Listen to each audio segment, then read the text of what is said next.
I solo traveled through Indonesia for 3 weeks and learned a lot in the little time that I had there. While visiting Bali, one of the Gili Islands, and riding a bus across Java, my intentions were to meet and have as many conversations with locals and explore the culture as much as I possibly could. For the last 10 plus years or so, I've been working in the music industry, and I realized that a lot of the energy could be flat. And I think a lot of that comes from people not exploring and having real life experiences anymore. So I wanted to make these videos and explore and show how much inspiration comes from real people and real experiences. So, with that being said, we'll start with number 7 on the list, which is finding out the importance of tourism from firsthand experience. During the beginning of my time in Indonesia, I stopped at the Gili Islands because I wanted to see how locals felt about high value tourism. And what I was able to take away from it was positives and negatives. Because on one hand, yes, the financing from tourism brings in opportunity and jobs that locals may not have had without that. But on the other hand, the result of these tourists coming and not necessarily respecting the locals or the people that create the infrastructure can allow for things like trash that you see on the hidden parts of the island, especially like with Gili Tea. The outside rim of the island is where everybody goes and enjoys their experience, but on the inside, that's where you're seeing a lot of the result of this tourism experience. And I think there just needs to be a balance between the respect that the tourism is bringing in and what the locals are going through in order to build this. So, goods and bads, but overall, I just think that we need more heightened awareness for what it takes to create this sort of paradise experience. Number 6 on the list for me was I had no idea how much of Indonesia is actually Muslim. But not only that, I met several locals that had their religion on their IDs. Now, this for me can be a little controversial just because I don't know how I necessarily feel about that. I think that it allows for discrimination and judgment based off of what you may read about somebody before even necessarily getting to know them. Whether that comes from interactions with police officers or just people in general, you may be judged based off of what is written on your ID. And I feel like that's just the recipe for a problem. I guess I don't really understand the purpose.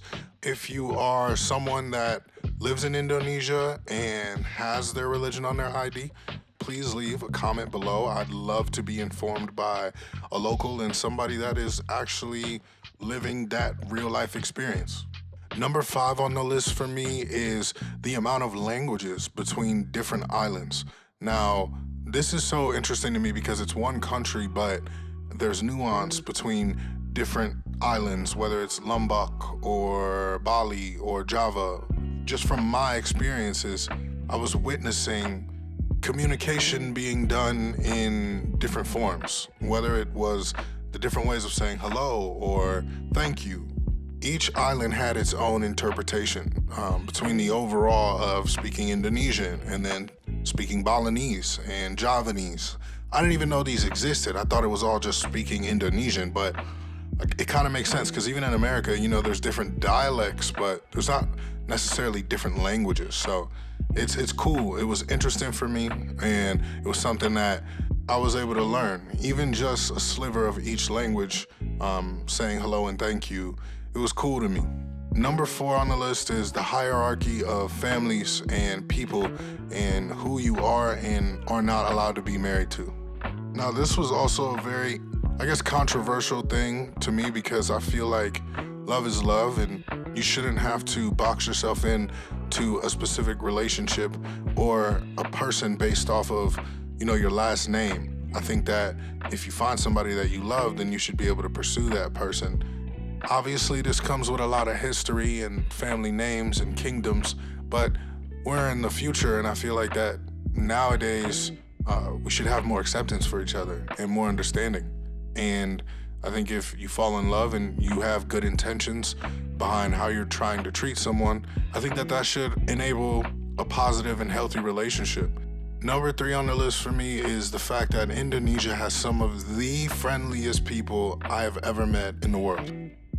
In a lot of countries that I've been to, I felt like, I was trying to get scammed or won over on. And when I came to Indonesia, I didn't experience that at all, if only maybe once or twice in 3 weeks and hundreds of conversations and people that I met. Every human that I would go up to or try and engage with was open and would want to have conversation and would want to help, even if they didn't have. They would still offer and smile and put their hand out to try to make me feel like I was one of them. And to me, that always goes the furthest for me. Another place that made me feel like that was Nepal. It's a very similar energy with a lot of loving locals and a very warm and thoughtful spirit and a connectivity that exists that I think comes from this idea of how these cities are built and these countries are operated. If you're looking for the most genuine and authentic experiences that you can have, I would recommend traveling Java and traveling through Nepal, because these are two places that I felt like I was at home without even knowing a single person. Number 2 for me was the diversity of music in Indonesia. When I got to Java, specifically, I landed in Surabaya. One of the first things that I was experiencing was walking into a studio and they're playing classic rock and they were making classic rock music. As I came across the island and I got to Yogyakarta, they were focused on jazz. Then getting over to Bandung, the group of people that I met were more focused on metal. And kind of seeing the diversity of the energy, and I know that there's also pockets that focus on rap and breakbeat and dance music. So it's really cool to see how much diversity kind of has extended into Indonesia and the sounds and qualities of music that has been accepted by different groups of people. This is something that made me feel like I was home, because in America we have different pockets for different types of music, just the same exact way as they do here in Indonesia. This doesn't even include like the gamelan and other local Indonesian instruments and music that is born here and inspired from, experiences hundreds of years ago from this country. So there's a lot to see and a lot to come back for, and I'm grateful for my experiences that I was able to have learning about music in Indonesia. The number one thing that I learned from my experience in Indonesia was the connectivity between the people and the nature on this beautiful part of the world. Whether I was on the back of a motorbike going through rice farms, or I was hiking down to Tampak Suwu waterfall, or standing on a beach and watching the most beautiful sunrise I've ever seen in my entire life, each experience taught me something new based off of the energy that I was feeling. Each city and state of Indonesia made me feel like that they were built with nature in mind.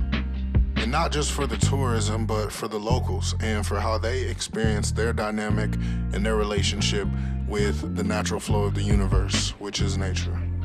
There's something deeply spiritual about living underneath a mountain or in walking distance from a waterfall or 2 steps away from the most beautiful sunrise every single morning.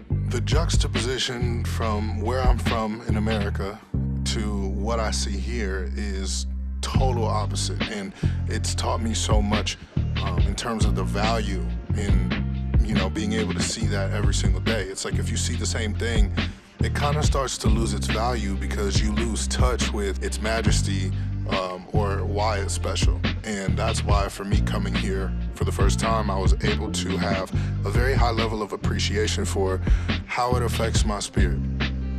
All in all, to me, Indonesia has been one of my favorite countries that I've ever visited.